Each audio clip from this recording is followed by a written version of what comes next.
Wala niingon siya to, katong mga tao, mga kaigsuunan, na we recognize that we are spiritually bankrupt before God, but pasabot na nagsalig, kinikapos din nagsalig sa alukoy sa Ginoo. Nagsalig sa grasya sa Ginoo. Wala siya kapulahan. Happy, blessed are the poor in spirit. Kaya naman, ila ang ginharian sa langit, for theirs is the kingdom of heaven. Kaysa kung ikainong daghang mga tao karon, grabe ka garbuso mga kaigsuonan. Dili lang ang mga dato garbuso, pati katong literal nga pobre, imuhang pahibawon sa pulong sa Ginoo, imong samiyawan sa pulong sa Dios. Magpatuo nga kung ina sila. Naan may relihiyon, naan po may gituuhan ano, no? Pero kadtong ingon din they are spiritually poor mga kaigsuonan. Na they are totally dependent diha sa Ginoo, sa grasya kung kaluoy sa Ginoo kada adlaw. Lord, kung wala ka sa ang kinabuhi, walay maayo mahitabo sa itong kinabuhi spiritually mga kaigsuonan. Amen? Amen. Mao nang iyan siya dito, for theirs is the kingdom. Kay ila, maano ko nila ang gingharian, ang paghari sa Ginoo. Amen. Nanong gitawag ni siya beatitude tungod kay ang character o ang atong kinaiya nga nahimong bulahan diha sa gingharian sa Ginoo. Nahimo kang blessed diha sa gingharian sa Dios. Nga naman, tungod kay we are dependent nga diha sa Ginoo kada adlaw. Lord, kung wala ka, dili na ko kaya. Bisan nakabalo, daghang katalingan si Paul, niyon si Pablo mga kaigsuonan, na ang gusto na kong buhaton nga insakto, dili na ko mahimo. Ang mga butang nga dili maayo, nga dili pa niya buhaton, oy, iyang ihimo, naduman. Kay dili na to kaya kung wala ang Dios igsoon. Amen. Sa pagkinabuhi nga, righteous, kung wala ang Ginoo, dili na to kaya. Unya taon-taon, igagal sa imuhang mata o imuhang huna-huna. Dagan na kay ka, malimong sa langit sa kapakyasan. Unang pag-alagad sa Ginoo is total dependent ka nga sa Ginoo igsoon. Ako wala ang Dios, wala bitay, mahimo sa kong kinabuhi. Amen. Pinudumi nga si Jesus, kapalo si Satanas, nakatungyan itital, Ginoo to, nga nagpakatao. Pero gitintal, igsoon. Kita pa ka? Nga nagitan ta kada adlaw, lakaw-lakaw ta, ang yawa, dili na siya kabasa sa itong una-una, kaya na siya inanak kadamhanan sa Ginoo. Ang yawa, He is not omnipotent, but pasabot, He is not all-powerful. Ang Diyos na ang gamhanan na makabasa sa itong una-una. Amen? So, ang ibasa sa yawa sa ato, ang atong mga lihok, atong mga sinultihan, ay, nagduha-duha na ay siya. Sige, abantihon tani. Abantihon tayo sa yawa. Dili siya kabasa sa atong una-una, pero ang atong mga sinultihan, iyahan na, kung ang atong nilihukan, kabalo siya nga nagdaot na ta sa gahom sa Ginoo nga atong ialagaran igsoon. Beware, ang atong pag-alagad sa Ginoo, ningon siya dito, blessed are the poor, kabus, diha sa Espiritu, for theirs is the kingdom of heaven. Huwag pasabot, totally dependent ka na sa Ginoo, Andre. Amen. Diha sa Ginoo. We are totally dependent nga sa iyaha kada adlaw. Wala din sa Zechariah 4:6. It's not by might, nor by power, but by the Spirit, says the Lord. Amen. Amen. Kaya ka na itong kadasig nga, kaugaling mo na itong kadasig nga. Dasig ta karong Domingo ha. Das maganda ita pagkasunod adlaw o kasunod Domingo na tunga-tunga. Ano man, kaugalingon na natong ka, dasig igsoon. Pero kung we are dependent Lord, tabangi ko pero kay gusto ko nga magmanasigod kada adlaw. Mabitaw na niingon dito sa Philippians, rejoice in the Lord always and again. I say rejoice. Ano man, wala na, it doesn't depend sa imong kahintang igsoon. Kung nasubok ba ka, kay na kayo mga pagkikabok na dili maayo, na ba kayo makapadeskurahin ng mga circumstansya sa atong kinabuhi, ningon siya dito, rejoice. Asa ta mag-rejoice? Dili sa imong problema. Isa may mag-rejoice kung na problema. Rejoice ka na kay kwarta. Nga maluya ka kay kwarta. Rejoice. Napigi po sa Facebook nga, sakit iyang ulo. Di po tangan ay, di ba o ka na sakit ang ulo sa ito po tangan? Di ba nga ito kahit pa ka, o di lang tanda. Salon pass. Di pa po tangan o, tinumpi-tumpi ang kwarta iyang diri. Nabas ko eh, buwan ang kalaban sa ulo.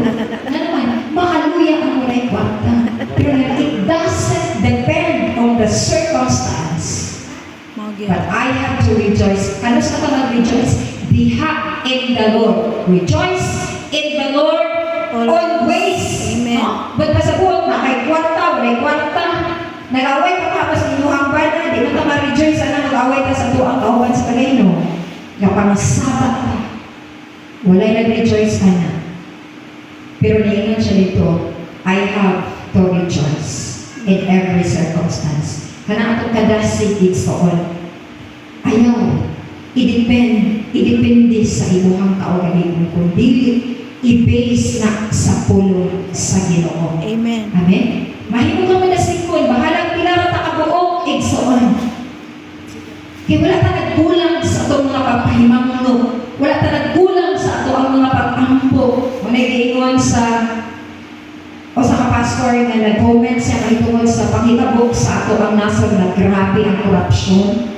Siya dili tungod kay nakulangan ng prayer ang atong nasod. Grabe kay na nag-ampo. Kay naihugpong sa tanan ng mga evangelical churches sa tibuok Pilipinas. Amen. Na ay mga intercessors, gitawag intercessors for the Philippines. Walay lain anak nila ma-focus mag-pray sa atong gobyerno, sa atong nasod. Tingnan sa pastor, ang mga corruption, mga pagitabo sa atong kalingatoang Pilipinas, dili tungod kay nakulangan pa sa pag-ampo. Daghan man ampo. Amen? Amen. Pero tungod kay kulang sila sa kahibalo, walang sila'y kahadlok diha sa Ginoo. Kay kung naalag yun ang mga tao sa kalibutan sa Pilipinas, dunay pulong sa Ginoo, dunay kahadlok sa Dios.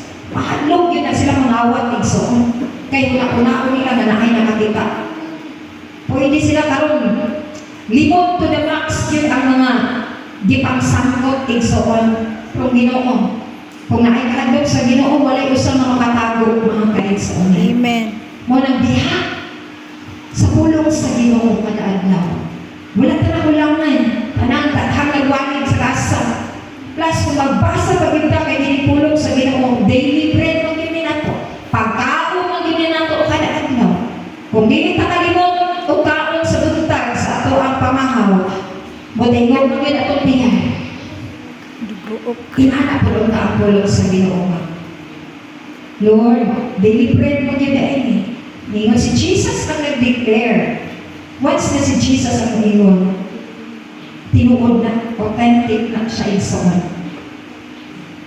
Ang pulong sa Ginoo. Na mauni ang atong pagkaon. Ngayon, once na mubasa tapos sa pulong sa Ginoo, manasigan sa kitawlesa. Malikod ka. Gabi sa daghang kaayo nga, tabunan maghaimo ang palipod sa daghang kaayo mga problema. Pero kung makabasa ka sa mga promises sa Ginoo, plus na malandong pag-ibig ka, kung ang imo pagtuo, imo gibarugan, mauni giingon sa Dios. Hallelujah. Sa iya giingon sa iyang pulong, na kung magpaubos ka mo submit na, diha ka niya, submit diha sa iyang pulong, then the devil will flee. Resist, niya siya dito, submit then to God. Resist. Hinginli. No. Kung sa may nagsakot diyan mo. Kung sa may nakahasol diyan sa mga kunahuna. Nga ang pulong sa Ginoo, i-declare naman, do not worry. Let not your heart be troubled. Hindi siya dito na resist the devil. Kung sa may resist. Hinginli. Diba si Jesus sa diyan, tintal siya nga, ipakita sa daghan kayong mga usay na sa kalibutan. Ingon ang Satanas na ako na ihatag nimo. Once na mo bow down ka kanako and worship me. Kasi ingon ni Jesus. Iyang i-rebuke si Satanas. So iyang giingon, pahala! Gikan kanako. Kaya wala na ilaing Diyos na simbahon apart from God. Amen? Amen. So naatay authority to resist the devil. Pero wala tayo kapong kung dili tauna mo submit sa iyang tulong o ganha kang Ginoo Jesus. Niya siya dito, submit them to God, resist the devil. May ingon na yan yawa ko Ako, imingin lang. Wala tayong power din so kung dili ka mo submit sa authority sa pulong sa Ginoo ang ganha kang Ginoo Jesus. Amen. Amen. Tingnan siya dito, and He will flee from you. So, importante kaayo. Kada adlaw, we are in total dependence on His grace and on His mercy. Sa iyang grasya o sa iyang kaluoy, igsoon. Because humility is the doorway to the kingdom of heaven. Ingat siya dito, for theirs. Kung nakataan ka kinaiya, nakadaan ka, Lord, nagipindi rin ko, diha sa imong gaho, diha sa imong kaayo, diha sa imong grasya. Kaya dili na ko makaya ang pagkinabuhi kadaan daw kung wala ka. Madaog ko aning kalibutan na. Daog, ganit pa sa tong cellphone? No. Pero may mata madaog sa tong cellphone. May iyon mo, basa ko Bible. Kinamatay Bible sa itong cellphone, di ba? Kaya di man tama direkso dito sa itong Bible sa cellphone. Kaya makakapit, magdutahan. Uy, na may notification. Isa kayo nag-message na ko, no? O di ba, na-impas ang iyong plano magbasa sa kulang sa Ginoo. Di ba? Dali na kahit na tintal mga kaigsoon. Ginagmay na. Amen?